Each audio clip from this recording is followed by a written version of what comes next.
Hello po, good morning po. Ayan, kinakabahan na naman po ako. Kahit sanay po ako humarap sa inyo, pero when it comes sa testimony po talaga, kumbaga yung personal experience ko po talaga yung i-share ko sa inyo. So, ayun po, taong 2005, as a grade 4 student, I was 9 years old at that time. Masasabi ko na ito yung, short lang mo ito. Masasabi ko po na ito yung panahon na nagsimulang magpamulat sa akin kung ano nga ba yung hirap kapag kapos ka sa pera. Hanggang ngayon, nasa memorya ko pa, yung mga panahon na nagiging mahirap yung sitwasyon namin sa buhay. At that time, nagsimulang maging malubha yung sakit ni Daddy. Nagsimula ng diabetes hanggang sa nagkakomplikasyon sa bato, hanggang umabot sa stage 4 kidney failure. Noong panahon na iyon, si Mama, andito siya sa Laguna para magtrabaho.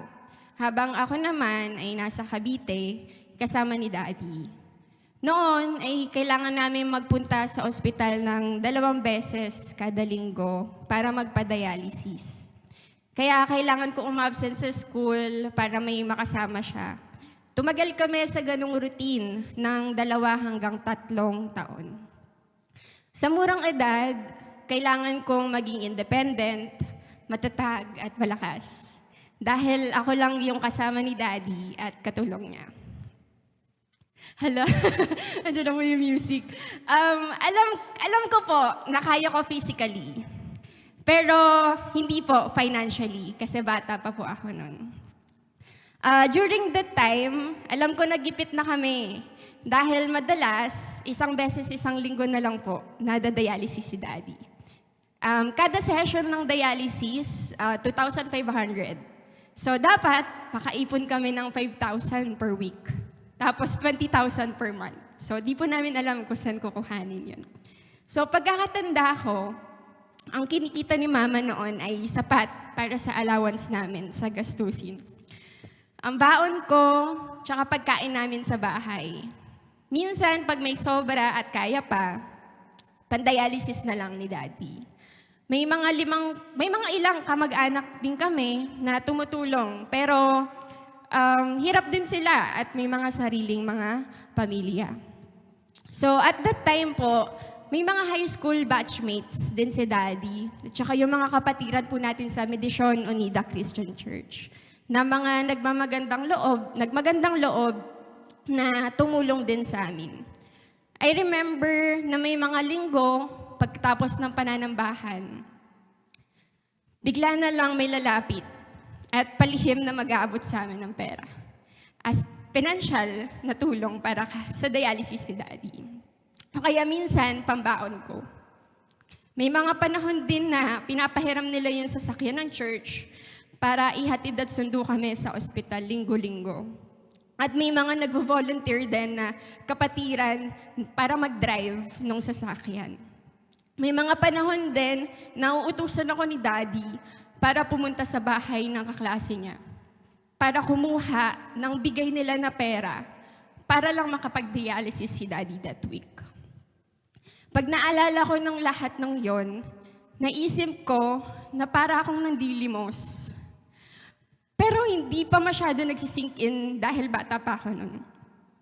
Pero on the other side, habang tumatanda ako, pinarealize sa akin ng Lord na hindi yun nangyayari para ikababa namin.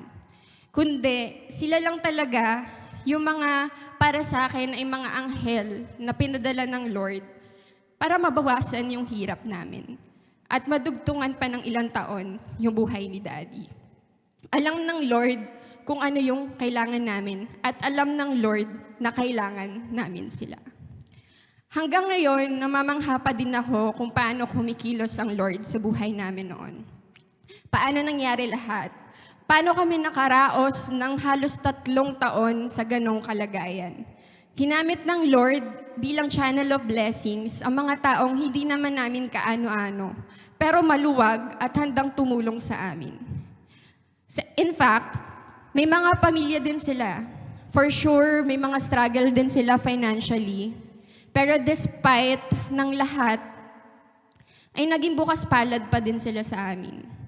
Ang mga taong ito ay tumulong sa amin, hindi para makita at makilala ng iba.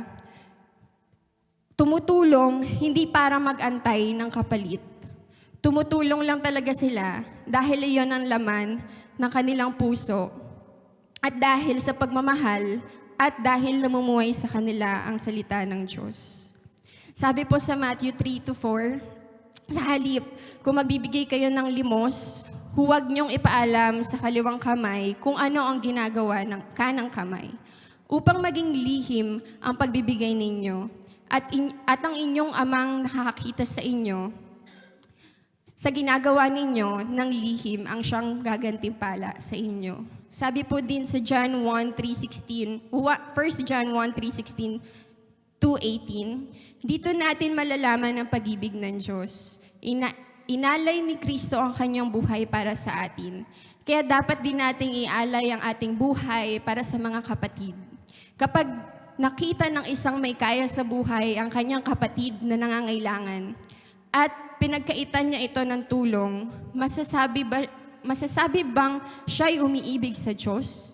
Mga anak, huwag tayong magmamahal sa pamamagitan ng salita lamang, kundi patunayan natin ito sa pamamagitan ng gawa.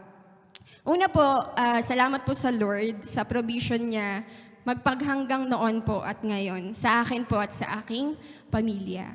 At sa pagpapadala po ng mga mabubuting tao na may mabubuting puso.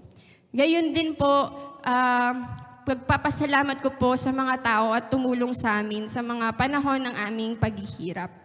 Naniniwala ako na inalaw ng Lord na maging parte sila ng buhay namin para maging inspirasyon sa akin na para sa panahon na tuwing ako naman ay may kakayahan na tumulong sa iba, ay gagayahin ko ang puso nila at kung paano sila namuhay ng may relasyon at pagsuko na kung anong meron sila sa Panginoon. Dalangin ko batin po na sana mas turuan ako at i-guide ng Lord. Itama ang aking puso sa pagiging bukas sa aking kapwa.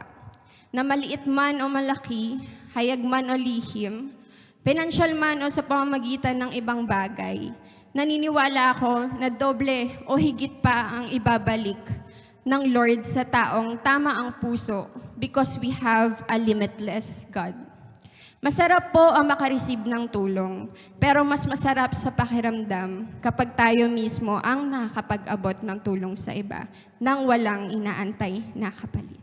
Again po, I am Mary May Tolentino po. Naniniwala po ako na patuloy tayong pinagpapala ng Diyos para maging pagpapala din po sa iba. Sa Diyos lamang po ang pinakamataas na papuri at